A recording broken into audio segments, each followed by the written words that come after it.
हो विचारो सेवा, चरण कमल की मैं करूं सेवा। हमारा गुरुदेवा हो दयालु देवा, हो कृपालु देवा, चरण कमल की मैं करूं सेवा। चरण कमल की मैं करूं सेवा। बोलो राम राम। गुरु शरणे गोविंद मिलन की कीमत आवे। गुरु की महिमा यही है कि गुरु के पास जाने से हमको यही फल मिलता है, हमको परमात्मा मिल जाता। परमात्मा मिलने का भाव क्या है? हम वो है कहाँ छुपा हुआ, इसका भेद जान जाते हैं। ये गुरु के पास ज्ञान होता है। हम भटक रहे थे, मैं जन्म जन्म का भटका हूं। कहां भटक रहे थे? किताबी ज्ञान। किताबी ज्ञान का अर्थ हम समझे ही नहीं। पुस्तकों में सूचनाएं होती हैं, ज्ञान नहीं होता। अगर पुस्तकों में ज्ञान होता तो इंजीनियरिंग की किताब दुकानों पे बिकती हैं, डॉक्टरी की किताब दुकानों पे बिकती हैं। कोई भी पढ़ के डॉक्टर बन सकता है क्या? इंजीनियर बन सकता है क्या? ऐसे ही सब ग्रंथों में सूचनाएं होती हैं, उनको निकाल के देने वाला, समझाने वाला वो गुरु होता है। और चेतन को चेतन ही ज्ञान करा सकता है। जड़ में भगवान शिव के पास जब गरुड़ महाराज गए तो उन्होंने कहा, महाराज मुझे सत्संग की महिमा बताओ। तो शंकर जी ने कहा कि काकभुसुंडी के पास। माता पार्वती ने कहा कि प्रभु ये कोई बड़ा प्रश्न नहीं था, ये तो आप ही बता सकते थे, इसका भेद तो आप ही समझा देते। सत्संग का मतलब क्या है? भगवान शिव बोले, तुम समझती हो, खग जाने खग ही की भाषा। भाषा भाषा में ढेर होता है। हम इसको कितना भी ज्ञान सुनाते, इसके समझ में नहीं आता। पक्षी है ना। अब जब इसको काकभुसुंडी जी समझाएंगे, ये फट समझ जाए। गुरु की महिमा क्या है? गुरु शरणे गोविंद मिलन की कीमत आवे। कैसे? इंद्र में बरसाए जमी पर साख निपावे। जल बरसता है आकाश से, लेकिन तृप्ति किसकी होती है? शांत होती है तृप्ति।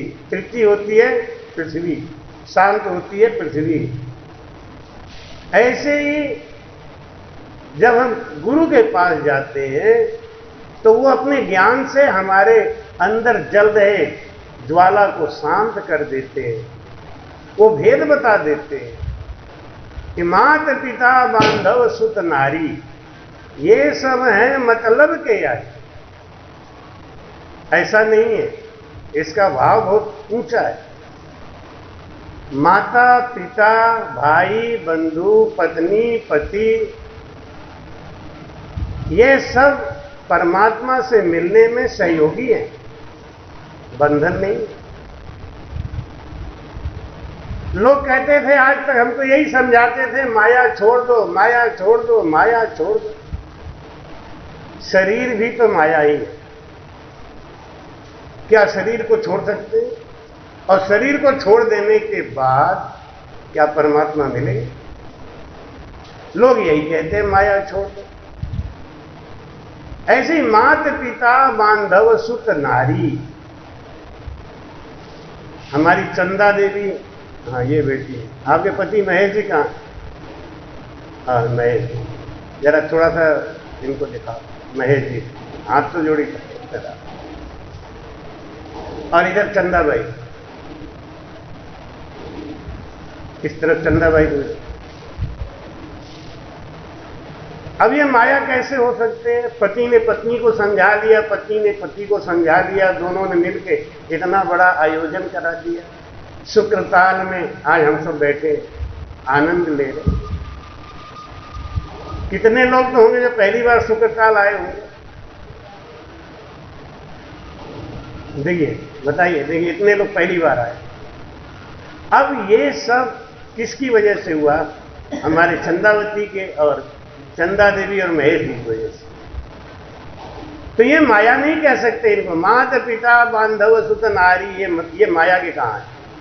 हाँ ये एक बात है, जब पत्नी कहे कि मुझे तो सत्संग में शुक्रताल जाना है और पति के चुपचाप बैठ घर में, फालतू खर्चा नहीं करते, ये माया है। और पति कहे कि देखो हमने सुना है गुरुजी आ रहे हैं शुक्रताल में, बहुत दूर से वो भी आ रहे हैं, दर्शन मिल जाएगा, मैं सत्संग में जाऊंगा। अरे छोड़ो, ये तो बाबा लोगों का काम है, उनका काम क्या है? यही काम है, आएंगे ही, एक बार नहीं 10 बार आएंगे, बुलाओगे तो ले। ये माया है, इनको छोड़ने में देर नहीं करना। लेकिन जहां माया पक्ष में है, जहां माया भजन करा रही है, ये शरीर अगर भजन करा रहा है, गुरु मंत्र ले रहा है, गुरु के प्रेम में लगा हुआ है, दिन रात गुरु की सेवा कर रहा है, ये माया नहीं। माया को पहचानना पड़ेगा, माया बहुत जीनी। यही है आत्मज्ञान। आत्मज्ञान की महिमा भारी, जासू ललसा लगी हमारी, कृपा कर भेद बताओ देवा। हमें जाते हैं सत्संग में, इधर उधर की कथा कहानी पता नहीं क्या क्या सुना देते हैं, और हम खाली सुन के वही कथा सुनते सुनते, वही ज्ञान सुनते सुनते जीवन बीत गया। नहीं, वो माया है। लेकिन जहां ब्रह्म ज्ञान की बात हो रही है, परदेसी पर भौम गैल बूझे घर आवे, चले आपने पांव धिन्न सो पंथ बतावे। ये गुरु ज्ञान होने को होता है। अज्ञानी गुरु मिलते हैं तो क्या कहते हैं मालूम? अरे अब तुमने हमको गुरु बना लिया, अब तुम्हें कुछ करने की जरूरत ही नहीं है, तू चिंता ही मत कर, मैं पार करूंगा ना। और कुछ तो इतने अज्ञानी गुरु हैं कि वो कहते हैं मेरे पास बैठो, मैं तुम्हें पार करता हूं। अभी देखो हमारा मन कितना गंदा है, ये किसी को पता नहीं। और हमारे गंदे मन को आप कितने जल्दी निर्मल करके भगवान को प्रकट कराओगे, ये बात आप कैसे गारंटी से कह सकते? पत्नी भी तो नहीं जानती कि आज पति को भूख कितनी लगी है, जानती है? नहीं, अंदाजा लगाती है। कल 4 रोटी खाए थे, आज 3 ही खाए, तो गुस्से में हो क्या? नहीं। नाराज हो? नहीं। तो आज 3 क्यों खाए? आज भूख नहीं। अच्छा तो कोई बात, भूख नहीं है पति को, ये बात पत्नी नहीं जानती। और वो महाराज इतना बड़ा गारंटी ठोक देते हैं कि आओ मेरे पास, मैं तुम्हें ब्रह्म से मिला दूंगा।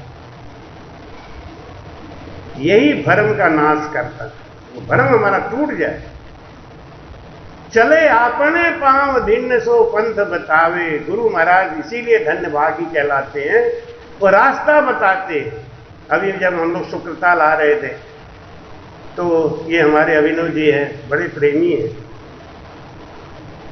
तो जहां जाते हैं तो ये अपना सब यूट्यूब पे डलवाते हैं।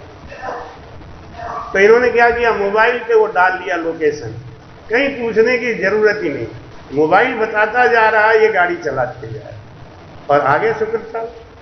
बल्कि कभी कभी इनकी माता जी हमारे पास पीछे बैठी गई, अभिनव जरा पूछ लो कहीं। क्या माता जी लगा हुआ है, ये रास्ता बता रहा है, ये गुरु है।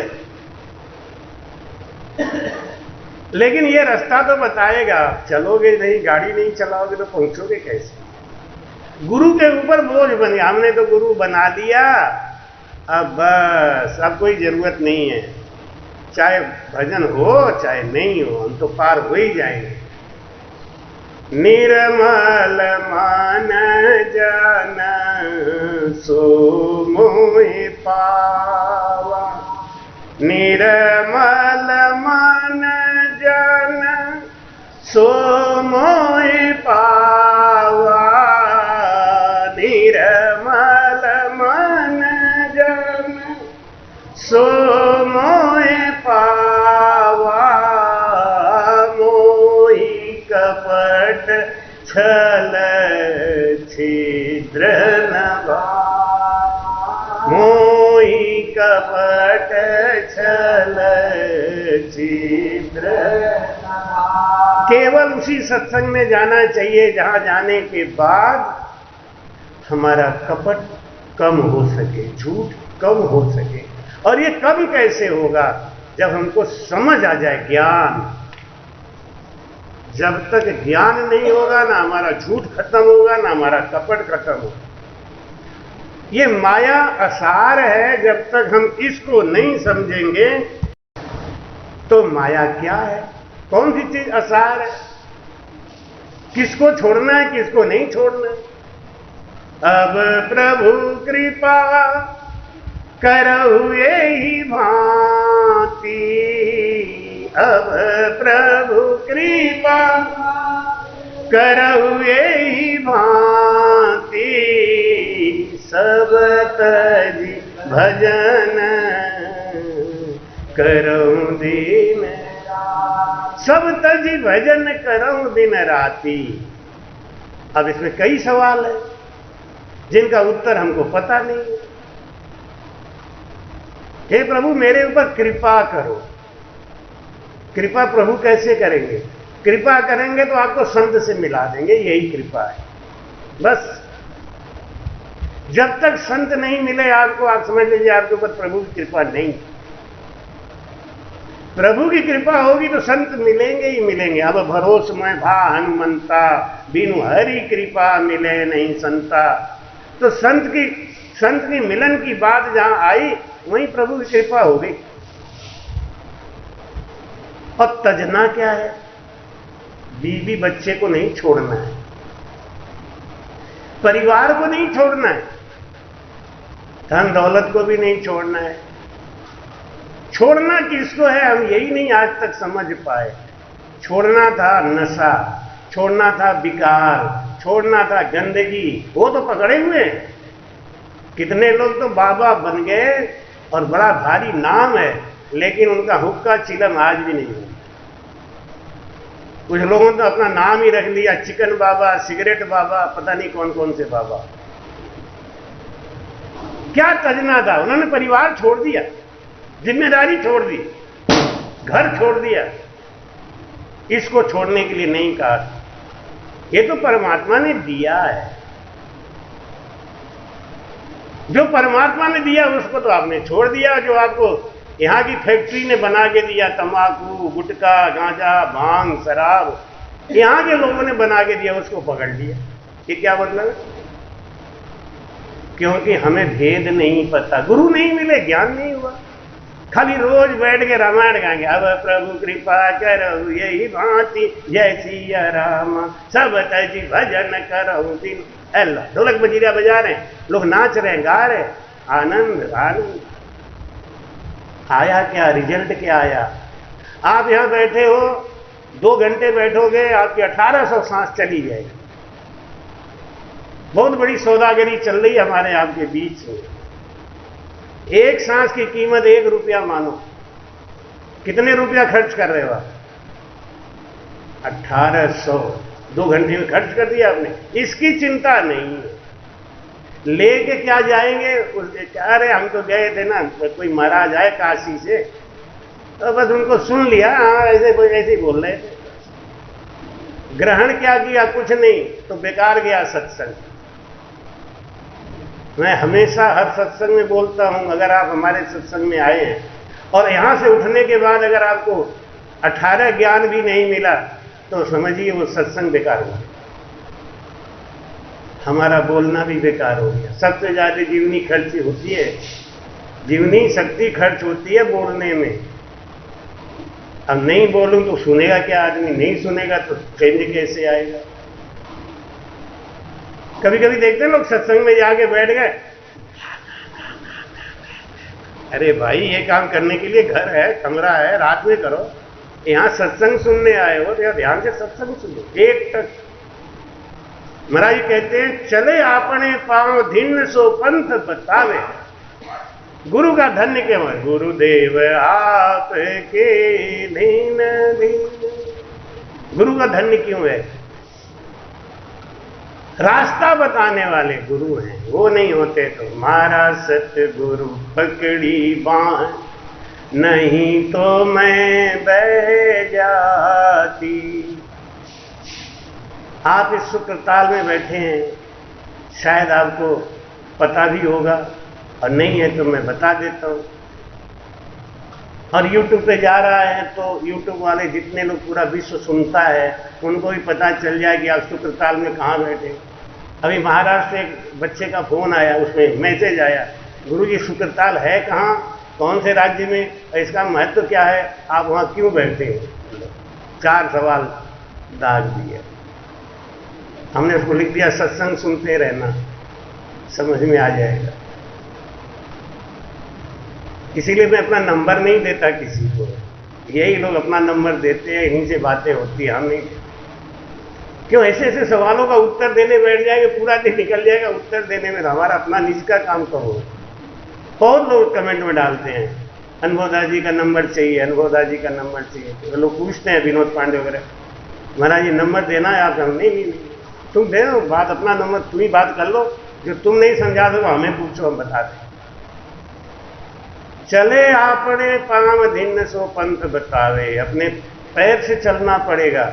ये शुक्रताल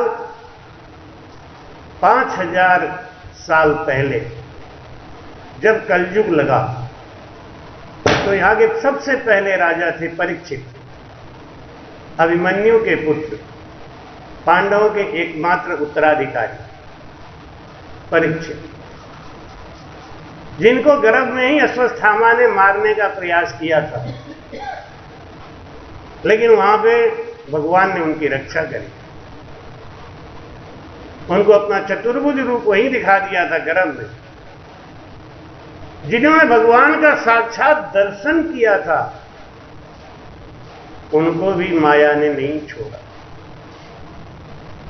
और ये वो जमीन है जहां पे परीक्षित के अज्ञान का नाश करके भगवान श्री सुखदेव जी महाराज ने ज्ञान प्रदान करके उनको अधोगति में जाने से बचा लिया। बोलो सुखदेव जी महाराज की। वो सुखदेव जी महाराज परीक्षित को इसी जगह पे, ये जो बगल में है ना, वहां पे परीक्षित को ज्ञान दिया महाराज। ये ऐसा पवित्र भूमि है। महाराज कहते हैं परीक्षित ने जब ये जान लिया कि समीक मुनि के पुत्र सिंगी ऋषि ने श्राप दे दिया है, 7 दिन के बाद उनको सर्प काटेगा, और मालूम है सर्प काटने से जो मृत्यु होती है अकाल मृत्यु कहलाती है, और वो जीव अधोगति में जाता है। परीक्षित को चिंता हो गई कि मैं राजा, हस्तिनापुर के राजा थे, यहां से कुछ दूरी पे हस्तिनापुर है, उनको चिंता हो गई कि मैं राजा होकर अगर अधोगति में गया तो ये हमारे राज्य में 88,000 ऋषि और संत ये सब किस बात के लिए घूम रहे हैं। तो उन्होंने ये गंगा जो है इनके किनारे बैठ के सब संतों को, सब ऋषियों को बुलाया। 88,000 ऋषि यहां आए, व्यास जी भी आए, नारद जी भी आए। परीक्षित ने सबके सामने एक ही सवाल रखा, जिनको 7 दिन में ये शरीर छोड़ना है, अधोगति में जाना तय है, उनको क्या करना चाहिए। किसी के पास कोई जवाब नहीं,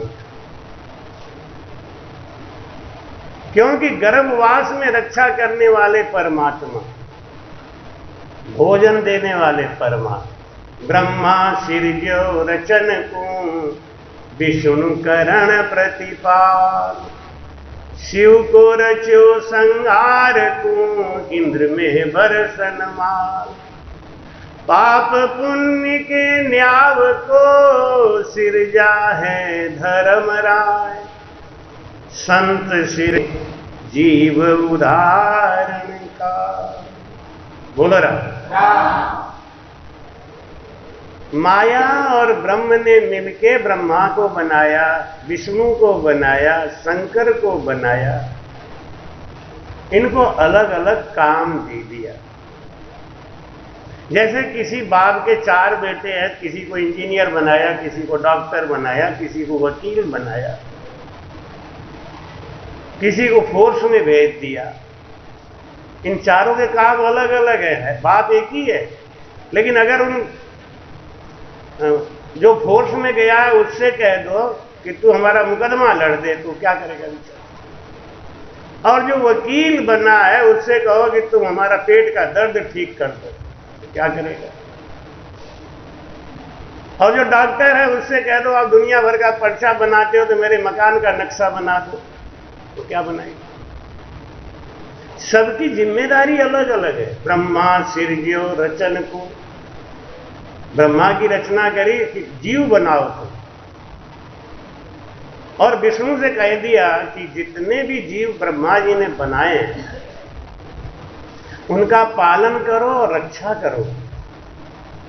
इसीलिए आपने देखा है कि विष्णु की भक्ति बहुत होती है, लोग बहुत क्यों अन्न देते हैं, रक्षा करते हैं, तो प्रसन्न रहेंगे तो अच्छी बात है। शंकर की भक्ति डर के मारे होती है, सुपड़ा साफ करने वाले डर के मारे।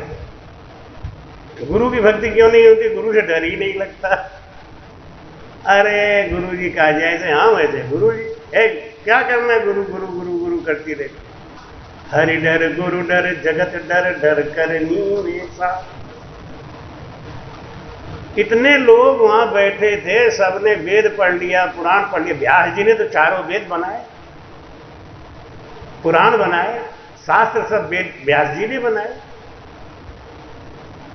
वो भी वहीं बैठे थे, यहीं इसी जगह पे, इसी जमीन पे जहां आज आप बैठ के कथा सुन रहे हैं। इतनी ये पावन जमीन है। अब आपका भाव जितना ऊंचा होगा कि हाँ ये जमीन के ऊपर ज्यादा दिन नहीं हुआ, अभी 5000 बरस पहले की बात है, लाखों बरस नहीं बीत गए, अभी की बात है, और सब प्रमाणिक है।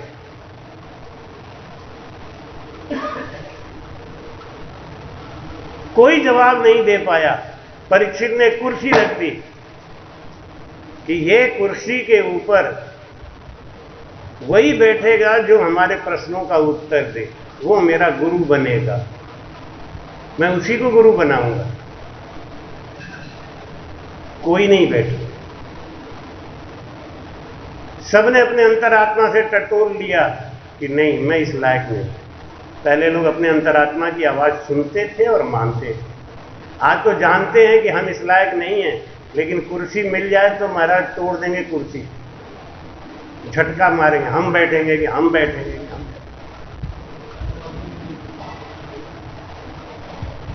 गुरु बनने के लिए झगड़ा होता है, इसीलिए सिखों में मना कर दिया कोई गुरु नहीं बनेगा, गुरु ग्रंथ साहब ही गुरु रहेंगे, बस। सिखों में मना कर दिया क्योंकि वो समझ गए कि अब गुरु बनने के लिए झगड़ा होगा, या गुरुबाजी बहुत होती है। ज्ञान हो या नहीं हो, लेकिन गुरु बनने के लिए झगड़ा होगा। तो सिखों में मना कर दिया। आज के बाद देहधारी कोई गुरु नहीं बनेगा, गुरु ग्रंथ साहब ही गुरु रहेंगे। अब गुरु ग्रंथ साहब को कमरे में रख के एसी चला के उसमें चमड़ डुलाना, ये सब काम बहुत होता है, लंगर चलता है, सब कुछ होता है, लेकिन गुरु ग्रंथ साहब में लिखा क्या है ये बताने वाला उनके यहां कोई नहीं। इसीलिए उनको पता ही नहीं भजन का भेद क्या है, भजन क्या है ये नहीं जानते हो। बस ये जानते हैं कि गुरु ग्रंथ साहब ही गुरु है और हमको इनकी पूजा करनी है, अब चाहे कुछ हो या नहीं, बस।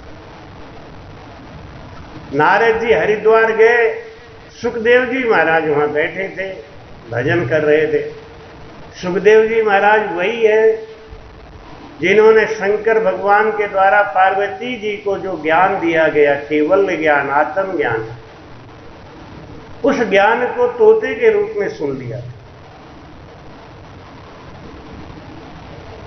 जब भगवान शिव से पार्वती ने प्रश्न किया नारद जी की प्रेरणा से, हजारों बार ये कथा हो चुकी है, शॉर्ट में ही सुनाते हैं। शिव जी की समाधि टूटी। माता ने पूछा आपके गले में 108 मुंडियों की माला किसकी है? शंकर जी मुस्कुरा के बोले नारद आए थे क्या? माता ने कहा आपको कैसे समझ में आया कि 108 जन्म तक तुम्हारे मन में ऐसा प्रश्न कभी आया ही नहीं। ये मुंडियों की माला तेरी है। अरे मैं 108 बार पैदा हुई, 108 बार मरी, आप ऐसे ही बने रहे? कि हाँ बना रहा। क्यों बने रहे? मैं भजन करता हूं सांसों सांस। और मैं क्यों मर गई?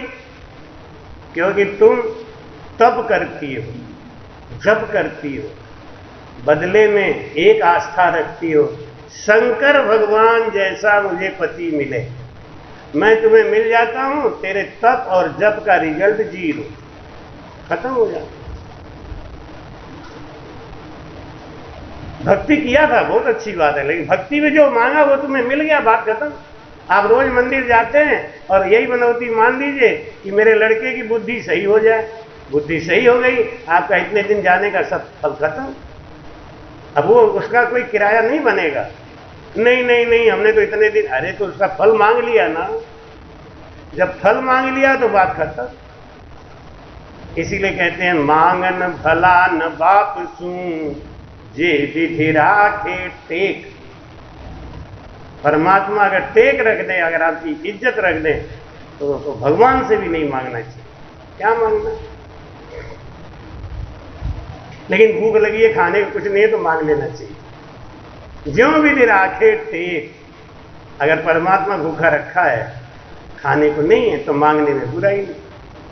मर जाऊं मांगू नहीं अपने तन के काज, परमारथ के कारणे मांगना आवे लाज। कोई भूखा है, नंगा है, उसके लिए वस्त्र मांगना बुरी बात है। माता पार्वती ने कहा कि आपने बताया नहीं, आपको मेरे ऊपर दया नहीं आई? कि दया तो बहुत आती थी, लेकिन उत्तम पुरुष का कर्तव्य है बिना पूछे कोई बात नहीं बताना चाहिए। अब साधु संतों को देख लो, लाउड स्पीकर लगा के, माइक लगा के, आप सुनो चाहे नहीं सुनो, लेकिन बताएंगे जब। शंकर जी कह रहे हैं कि बिना पूछे नहीं बताना चाहिए, उत्तम पुरुष का कर्तव्य। उनको उत्तम पुरुष बनने की चिंता है, संत को कोई चिंता नहीं है, पाप लगे चाहे पुण्य लगे। आओ भैया केवल ज्ञान सुनो भैया, ध्यान से सुनो भैया, ये संत ही कर सकते हैं। तो माता ने कहा कि अब तो ज्ञान दे दो, चलो। उनको लेके गए अमरनाथ की गुफा में, और वहां पे ले जाके अपने त्रिशूल को आदेश दिया कि यहां जितने भी आसपास में जीवधारी हैं उन सबको यहां से दूर कर दो। क्यों? ये महामंत्र है। महामंत्र सबको देना नहीं चाहिए। महामंत्र किसको कहते हैं? मंत्र किसको कहते हैं? एक सांस में जो भजन होता है, एक सांस में जो नाम रटा जाता है, वो है मंत्र। और दोनों श्वास में जो रगड़ करके भजन होता है उसको कहते हैं महामंत्र। जिस भी शब्द का आप दोनों सांस में सुमिरन कर सकते हो वो है महामंत्र। करके देख लो, केवल राम नाम ही ऐसा है, बाकी दूसरा कोई। शंकर जी माता पार्वती को लेके गुफा में गए। त्रिशूल जब वापस आ गया, भगवान शिव समझ गए कि ये मेरी आज्ञा का उल्लंघन नहीं करेगा, इसका मतलब सारे जीव भग गए। अब उन्होंने भेद बताना शुरू किया, केवल ज्ञान। माया ये शरीर है, स्थूल शरीर, सूक्ष्म शरीर, कारण शरीर, महाकारण शरीर और केवल्य शरीर, ये माया के अंश। इनमें एक भी बचा रह गया तो चित्त मन बुद्धि अहंकार उसमें समा जाता है, और उसी के साथ हम दूसरा जन्म लेते हैं। इन्हीं को अलग करना ये भजन का काम। भगवान शंकर माता पार्वती को ज्ञान सुनाते रहे, और ये सारा ज्ञान, अंडा फूट गया, उसमें से तोता बाहर निकला और वो ज्ञान सुनता है। बाद में भगवान शिव को जब ये पता चला कि किसी तोते ने चुपके से ये ज्ञान धारण कर लिया है, तब भगवान शिव ने त्रिशूल फेंका कि इस जीव को मार दो, लेकिन अमर कथा सुन चुका था, मरने वाला तो था नहीं। झट उसका वो शरीर छूट गया। ये फल होता है राम नाम के महिमा का, ये फल है। आप 3 दिन की कथा सुनेंगे शुक्रताल में, एक शरीर तो यहां छोड़ के ही जाना। अब कहोगे कौन सा शरीर छोड़े भाई? एक अवगुण यहां छोड़ना पड़ेगा। एक अवगुण तीसरे दिन संकल्प लेके, क्यों किसी भी तीर्थ में जाओ, किसी बड़े कथा में जाओ। अब बड़े कथा का मतलब ये नहीं कि पंडाल भरा हो तो बड़ा कथा होगा।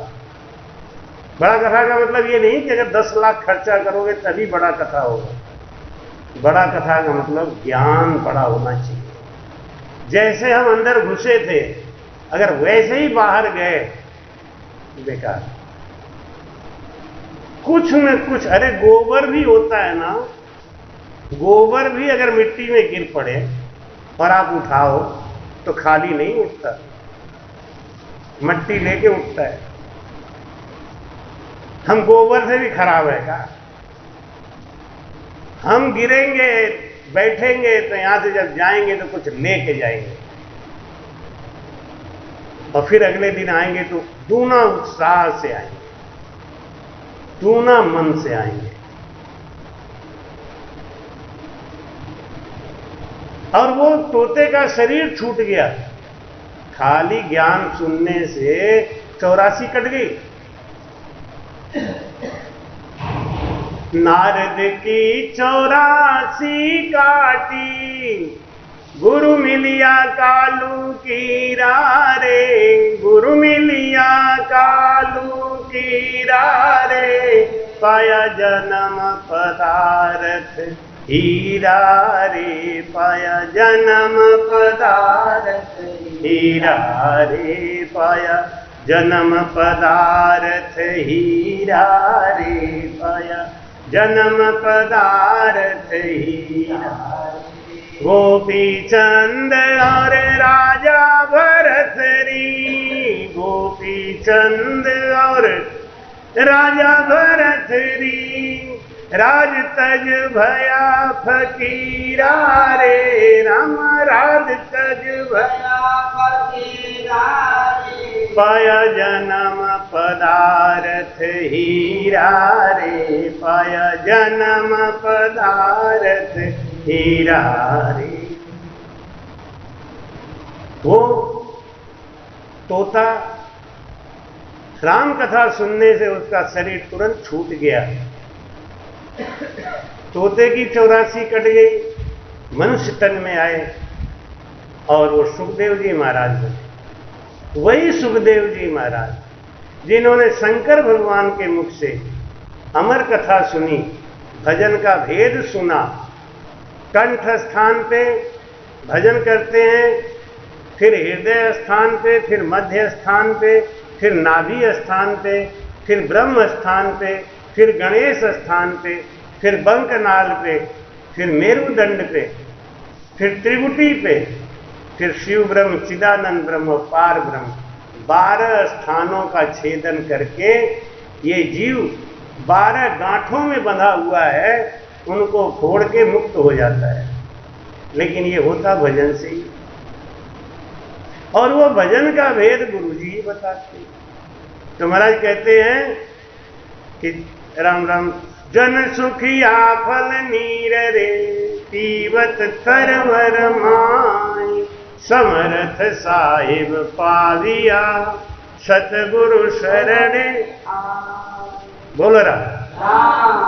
जैसे फल है ना, आम का फल या कोई भी फल अपनी शाख में लगा रहता है, तो वो शाख उसको भोजन देता है, और कितना चाहिए उसको मालूम। ऐसे ही भक्त को भगवान से, शिष्य को गुरु से जुड़ा रहना चाहिए। जैसे फल वृक्ष से लगा रहता है, तो वृक्ष उसको पानी, हवा, रोशनी, इन सब से भोजन बना के उस फल को देता है। जन सुखिया फल नीर रे पीवत तरवर माय। इसी प्रकार के समर्थ साहेब पाविया सतगुरु शरणे। सतगुरु के शरण में रहने से वो परमात्मा हमारे अंदर अपने आप प्रकट हो जाता है। लेकिन शरणों सतगुरु दयाल को मुख हृदय हरिना। नित प्रति संगत साधनिया जीवन मुगत सुख। बोलो राम। क्या लक्षण है? शरणों सतगुरु दयाल को मुख हृदय हरिना। जिसके मुख में और हृदय में राम राम का जाप हर समय चल रहा है। अभी आप सत्संग में बैठे हैं, यहां पे भी आपका होंठ चलते रहना चाहिए। कमाई करो, मुफ्त की कमाई है। बैठे तो हो ही, सत्संग तो सुन ही रहे हो ना, तो मुंह बंद करने से क्या फायदा है? जीभ को थोड़ा चला दो, इसमें कोई खर्चा भी नहीं लग रहा है, आपको सुनने में कोई डिस्टर्ब भी नहीं है। तन मन अर्पे धन बोल मीठी मुखवाणी। सतगुरु सो आधीन करे महिमा बहु। तन मन अर्पे धन बोल मीठी मुखवाणी। गुरु की शरणागति जब मिलती है ना, तो हमारा स्वभाव और गुण बदल जाता है। प्रथम दया विचारिए छूटे कड़वी। तो भक्ति सुख राम कहे जद तद उपजे आन। बोलो राम। प्रथम दया विचारी। जब हम भजन करते हैं और हमारे भजन करते करते कंठ स्थान पे नए अक्षर निज नाम की जब जागृति हो जाती है, तो हमारा गुण बदल जाता है। लोग पूछते हैं कि महाराज देखो हमें नए अक्षर आया कि नहीं, निज नाम आया कि नहीं। तो ये तो आपका गुण बता रहा है ना, आपके अंदर दया आई कि नहीं, आपकी भाषा मीठी हुई कि नहीं, कड़वी बाणी बंद हुई कि नहीं। अगर हो गई है तो आप विश्वास करो, नए अक्षर निज नाम जाग रहा। बोले मीठी मुखवाणी, अपने आप चेंज होने लगता है, परिवर्तन होने लगता है। लेकिन कब? सतगुरु सो आधीन करे महिमा बहुवाणी। जो सतगुरु के अधीन रहता है, जो सतगुरु की शरणागति में रहता है, उनके अधीन रहता है। भाई कहते हैं प्रेम सुपिलंग ढलाए प्रीत की सोड़ बिछावे। चित सो चंवर कराए भाव पर शादी लावे। जन सुखी आशिक साच सो अष्ट उभे अंगमा। तन मन दिल को सांच ले शीस निभाजे क्या। एक इश्क रह गया खाली, हमारी प्रीति गुरु महाराज में रह गई और हमारी प्रीति कहीं जाती ही नहीं। सतगुरु के अंग सिख चले और इसक नहीं कोई, और कोई भी उसको प्रेम रह ही नहीं गया। सतगुरु दर्शन जाए और मन में जो उसका स्वरूप है, ऐसे गुरु प्रसन्न होता है तो शिष्य में निज नाम जगा देता है। यही उसको पुत्र पाना है। गुरु बोले सो वैण चित्त हृदय धर लीजिए और सकल विधि त्याग मान गुरु वायक लीजिए। इधर उधर से मन हटा के, आप लोग कभी हनुमान चालीसा पढ़े होंगे तो उसमें लिखते हैं महाराज कि और देवता चित्त धरही और हनुमत से ही सर्व सुख करे। एक की भक्ति करनी चाहिए और देवता चित्त धरे। हनुमान जी भी आदेश देते हैं, गुरु ग्रंथ साहब में भी लिखा हुआ है, गुरु बोले सो बैठ चित्त हृदय धर लीजिए और सकल विधि त्याग मान गुरु बायक ली, गुरु के वचन पे, गुरु के शब्द पे विश्वास कर कि मैं तुझको जो ज्ञान दे रहा हूं उस ज्ञान को ध्यान से सुन, और जो कुछ भी मैं कहूं उसको सत्य मान लेना। और परीक्षित ने वो ज्ञान को सुना भी। लेकिन जब सुखदेव जी महाराज महाभारत की घटना बताने लगे और कहने लगे कि तुम्हारे दादा इतने बलशाली थे, महाभारत के युद्ध में रथों को उठा उठा के ऐसे फेंक दिया, अंतरिक्ष में जाके सारे रथ टिक गए, सूरज की रोशनी नीचे आना कुछ दूरी में बंद हो गया। जैसे छोटी बादल आती है तो कुछ देर में रोशनी नहीं आती, ठंडा रहता है। ये बात परीक्षित को जमी नहीं। ये तो हमारा ऐसे अंदर से विश्वास नहीं, विश्वास करना चाहिए। माता पिता और गुरु के वचन पे विश्वास करना चाहिए। माता पिता और गुरु के वचन में लोचा नहीं लगाना चाहिए, अपना जुगाड़ नहीं लगाना चाहिए। नहीं ये भी चलेगा नहीं, और चलाओगे धोखा खाओ। अक्षर से जैसा गुरु जी कहते बस वैसा ही करना, मां बाप जैसा बोलते बस वैसा ही करना। गंधारी ने दुर्योधन से कहा कि मैं पहली बार अपनी आंखों से पट्टी हटाऊंगी, तेरे शरीर को वज्र कर दूंगी, कल सुबह तू स्नान करके मेरे पास आना। लेकिन एक बात ध्यान रखना, तेरे शरीर पे कोई सूत नहीं होना चाहिए। मैं तुझे वज्र कर दूंगी और तू युद्ध में जीत जाएगा, तुझे कोई नहीं हरा सकता। दुर्योधन जब स्नान करके जा रहे थे माता गंधारी के पास, भगवान कृष्ण को जानते थे, वो मिल गए रास्ते में। उन्होंने कहा अरे ऐसे नंगा होके कहां जा रहा है भाई, स्नान करके कपड़ा तो बदल ले। कि मेरी मां ने बुलाया है। अरे पागल, मां ने बुलाया है ठीक है जाओ, लेकिन ये कुछ कपड़ा तो पहन ले। तो भाई इतना बड़ा हो गया, मां के सामने नंगा जा रहा है। कि नहीं, मेरी मां ने कहा है कि तू मेरे पास आना, तेरे शरीर पे कोई सूत नहीं होना चाहिए। कृष्ण भगवान ने कहा तो ठीक है, सूत नहीं रख। सूत माने कपड़ा होता है, कपड़ा मत रख। केले का छिलका है, कोई पत्ता है, ऐसा कुछ तो ढक ले भाई। अब तू बड़ा हो गया, मां के सामने मर्यादा है, नहीं जाना चाहिए। दुर्योधन को समझ में आ गया। बुरी बात बड़ी जल्दी समझ में आती है नहीं। कोई कहे तंबाकू खा लो तो तुम्हारा दांत वज्र हो जाएगा, और तंबाकू खाते रहते सब दांत टूट के आते हैं। एक आदमी बोला हमको, हमने कहा तंबाकू क्यों खाते हो? कि महाराज ये दांत में दर्द होता है ना। क्योंकि जब से खा रहे हो अब नहीं होता है। नहीं होता है, लेकिन जब जहां होता है वहीं डगाल लेता हूं, फिर ठीक हो जाता है। हमें तो यही चलता रहेगा जिंदगी भर। या तो ऐसी दवा हो कि खाओ ठीक हो जाए, या तो तुम एलोपैथिक डॉक्टर की तरह कह रहे हो कि बीपी का और डायबिटीज का दवा एक बार शुरू कर दिया तो जिंदगी भर खाना ही पड़ेगा, ऐसी तंबाकू खाना ही पड़ेगा। ये क्या मतलब है? तो दांत सारे गिर के हाथ में आ गए, इससे बढ़िया छोड़ दो भाई। लेकिन नहीं, वो चीज छूटेगी नहीं। बुरी बात बहुत जल्दी समझ में आती है। दुर्योधन ने कहा हाँ तो ये बात तो ठीक है, ले आओ केला का पत्ता। एक केला का पत्ता बांध लिए और गए। माता गंधारी से बोले माता मैं गंगा स्नान करके सीधे तुम्हारे पास आ रहा हूं कि बेटा तेरे शरीर पे कोई सूत, कोई वस्त्र तो नहीं है? कि नहीं माता कोई सूत नहीं है।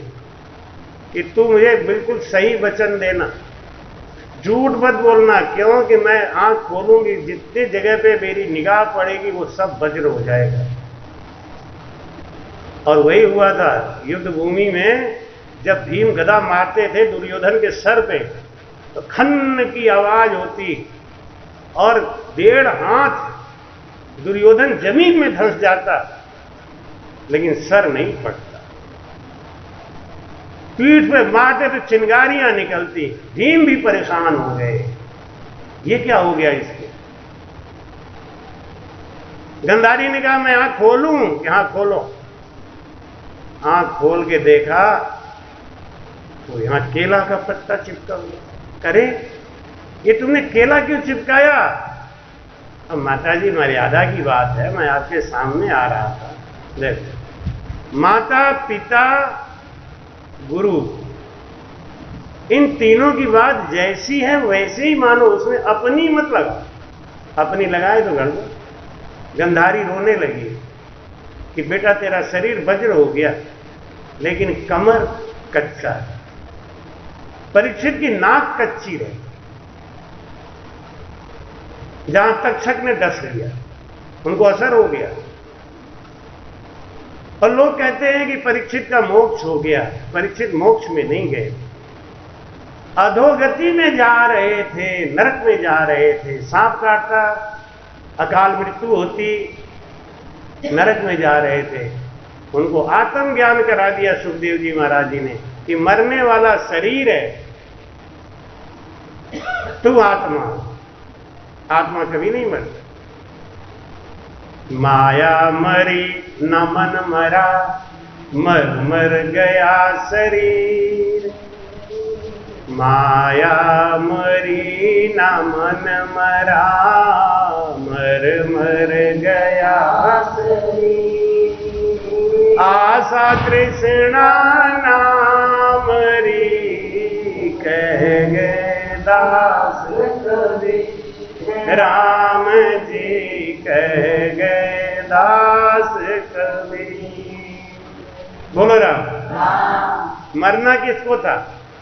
चित्त मन बुद्धि और अहंकार को मरना था। और मर कौन रहा है? शरीर। हम शरीर के लिए दुखी हो रहे हैं, शरीर के लिए रो रहे हैं। ये शरीर तो नाशवान है ही है, ये पंच तत्व का शरीर है, मृत्यु लोक की अमानत है। इसको तो यहां छोड़ के ही जाना पड़ेगा। ट्रेन में आप जाते हो, सीट लेके अपने घर नहीं आते हो, सीट तो आपको छोड़ के ही आना है। सीट साधन है बैठने के लिए, आप बैठे रहो, कोई बात नहीं। लेकिन देखा होगा आपने कितनी लड़ाइयां होती हैं सीट के लिए, नहीं? कभी कभी तो इतना झगड़ा हो जाता है कि लोग किसी किसी उठा के बाहर फेंक देते हैं, बेचारा मर जाता है, जबकि वो जानते हैं कि ये सीट हम भी नहीं लेके जाए। ये क्या है? अज्ञानता। ज्ञान कहां मिलता है? सत्संग। सत्संगत अमर जड़ी है, सत्संगत अमर जड़ी है जिनको। कृपया चैनल को सब्सक्राइब करना ना भूलें। राम राम।